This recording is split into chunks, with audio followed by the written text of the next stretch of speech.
Henrich.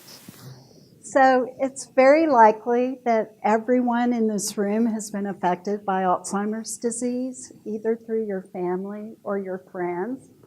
And I'm no exception to that. My grandmother had Alzheimer's disease. And what I'd like to do is read a short excerpt from a poem that I wrote about her a couple of months before she died, about 15 years ago now. So it begins. Battered and worn, Grandma's shoes sit empty on the bedside chair.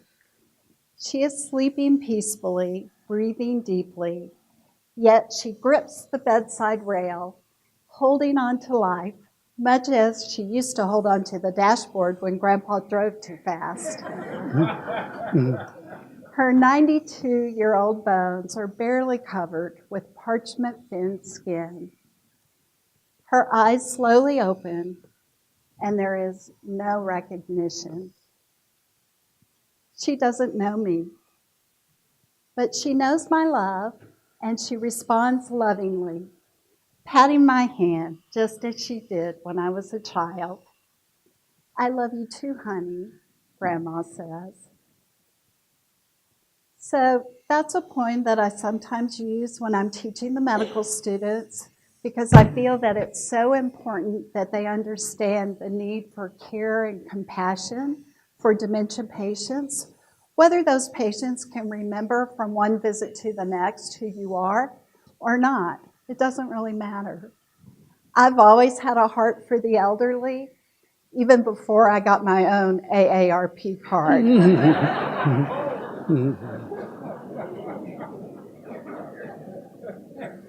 So part of what I do is evaluate patients to determine the cause of their memory disorder problem. And about 80% of the time, the cause will be Alzheimer's disease. That's a devastating diagnosis to receive. And when I need to give that news, I always pray that somehow God will use me as a blessing for that family and the patient. But paradoxically, and this tends to be the way that God works, I'm the one who ends up being most blessed and also inspired. So I want to share some of my patient stories with you. I think of the man who just so kindly and lovingly answers his wife's question. And it's the same question that he answered 5 minutes ago. And 5 minutes before that, and probably 5 minutes before that.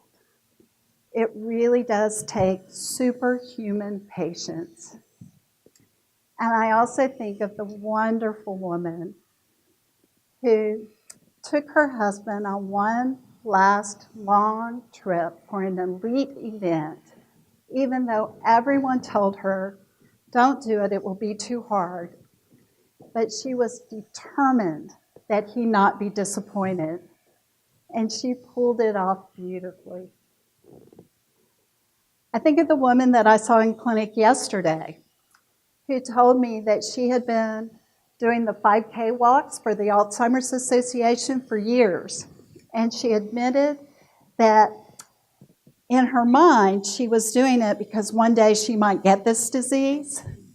But as tears welled up in her eyes, she told me she never imagined that it would be her husband who actually now has the disease. And then there's that man that goes and sits with his wife every single day to share, to encourage, to walk with her, and she doesn't know who he is. But he tells me, I know who she is.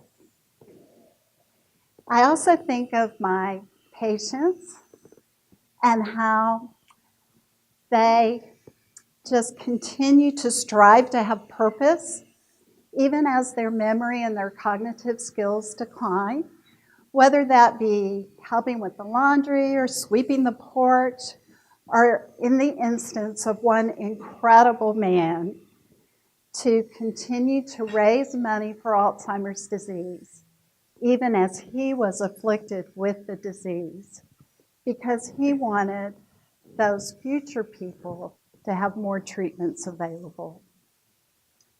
It's such an honor for me to be part of these people's lives.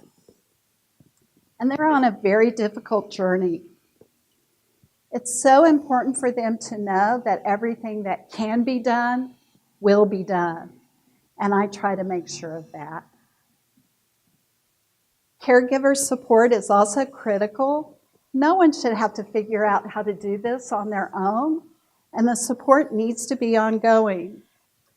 For example, it's hard to discern when it's no longer safe for someone to drive, and it's sometimes even harder when you have to convince that person not to drive.